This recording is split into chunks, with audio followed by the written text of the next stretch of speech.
Seperti apa arah kebijakan dan isu-isu strategis untuk penggunaan dana desa di tahun 2023 nanti? Kita akan lihat ya dari Kementerian Desa yang sudah disosialisasikan untuk isu-isu strategis penggunaan dana desa di tahun 2023 nanti. Oke, jangan lupa jangan di skip ya videonya sobat. Assalamualaikum warahmatullahi wabarakatuh. Selamat siang sobat semua, salam sejahtera. Kembali lagi ya di channelnya seputar informasi desa. Oke, kita ketahui ya saat ini pemerintahan desa itu sedang menyusun dan akan menetapkan RKPDes di tahun 2023 nanti. Nah, ini hasil musyawarah di pemerintahan desa dan masyarakat ini harus disinkronisasikan ya dengan arah kebijakan dari pemerintahan pusat mengenai penggunaan dana desa di tahun 2023 nanti. Tetapi kita lihat ya ini ini masih rencana, jadi belum peak ya, belum pasti. Oke, kita akan lihat ya seperti apa arah kebijakan ataupun isu-isu strategis dari Kementerian Desa ya. Kalau kita lihat ini ada 10 poin ya. Ada 10 poin isu-isu strategis penggunaan dana desa di tahun 2023 nanti. Oke, tanpa berlama-lama langsung cekidot. Yang pertama itu kita lihat ya, ada penggunaan dana desa untuk operasional pemerintahan desa. Nah, kita ketahui ya, ini kalau kita lihat sama ya. Di video sebelumnya yang ini itu ada operasional untuk pemerintahan desa. Nah, jadi sama ya, dana desa itu untuk operasional pemerintahan desa di tahun 2023 nanti ya. Ini masih rencana ya, jangan lupa sobat. Ini masih isu-isu strategis. Nah, yang kedua ini ada ketahanan pangan nabati dan hewani. Ini juga sama ya.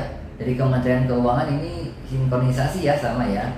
Oke, kita lihat juga poin ketiga ini dana desa untuk penanganan dan penurunan stunting. Sama ya. Di Kementerian Keuangan juga sama ya, arah kebijakannya itu untuk ini ya. Jadi sudah sama ya.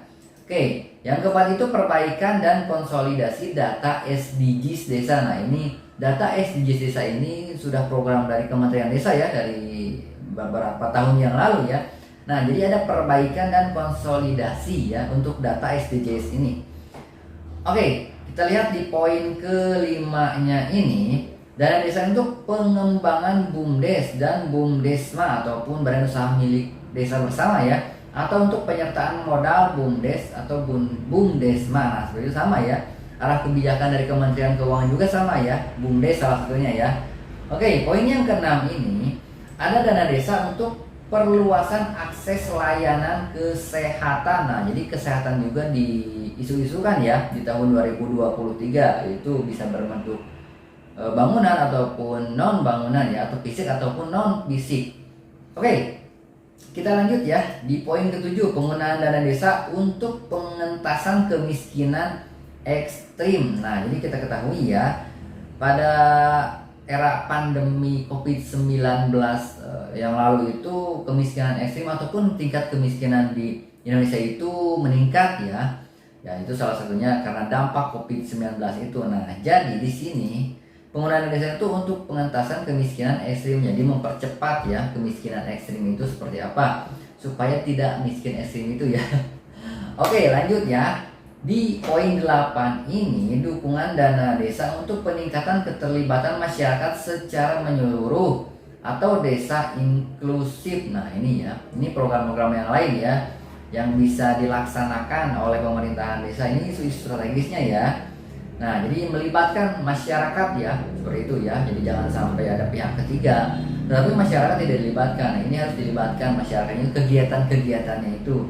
Oke, yang kesembilan, dana desa untuk desa wisata. Nah, jadi dana desa itu diisukan strategisnya di tahun 2023 nanti itu bisa digunakan untuk Dewi bukan Dewi nama ya, tetapi destinasi wisata desa ya, seperti itu ya. Bisa untuk permodalan, untuk sarana prasarana yang lainnya, itu tergantung kondisi wilayahnya masing-masing. Oke. Nah, yang terakhir ini kita lihat penggunaan dana desa untuk mitigasi dan penanganan bencana alam dan non alam. Oke sobat, nah di sini kalau kita lihat ya, penanganan mitigasi dan penanganan bencana ya, jadi bisa juga ya, karena kita ketahui Indonesia itu sangat rentan dengan bencana-bencana alam ataupun non alam ya. Nah, makanya dana desa itu salah satunya diisukan di tahun 2023 ini untuk penanganan ini ya, bencana ya seperti itu. Nah, di sini tidak ada ya. Kalau kita lihat poin BLT itu tidak ada, bantuan langsung tunai dan desa itu tidak ada ya. Tetapi kalau kita bisa lihat di sini ada penggunaan dana desa untuk pengentasan kemiskinan ekstrim. Nah, bisa saja di poin di sini ya. Tetapi kita lihat nanti saja ya seperti apa, karena peraturan menteri desanya itu belum keluar, PMK-nya juga belum keluar. Nah, jadi ini masih isu-isu ya, isu strategis ataupun masih dalam perencanaan. Oke, seperti itu sobat ya, harus diingatkan. Oke, untuk materi yang sudah disebutkan ataupun yang sudah dikatakan tadi ya, bisa sobat download di deskripsi video ini ya. Dan jangan lupa juga dipelajari ya, itu full ya, bisa dipelajari. Oke sobat, demikian informasinya, mudah-mudahan bermanfaat. Jangan lupa ya, penyusunan RKPD harus sudah selesai ya. Sudah ditetapkan, tetapi masih lama ya. Ada 2 bulan atau 3 bulan lagi ke depan ya. Jangan lupa langsung bentuk ataupun susun RAPBDes, oke, untuk tahun 2023 nanti. Oke sobat, jangan lupa juga jaga selalu kesehatan ya, pola makan yang baik, istirahat yang cukup, dan olahraga yang teratur. Wassalamualaikum warahmatullahi wabarakatuh.